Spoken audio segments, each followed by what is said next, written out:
Hey everyone, welcome back to another video from Crazy Gamer. Today in this video we are going to be learning how to exit Candy Crush Saga game immediately.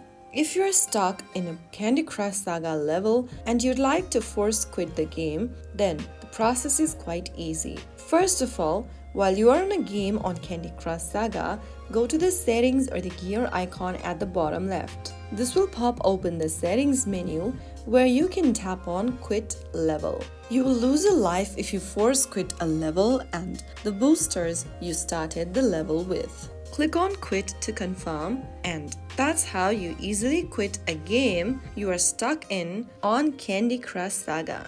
If you found the video helpful, don't forget to like, share and subscribe to the channel. I will be back again in the next video. Thank you for watching.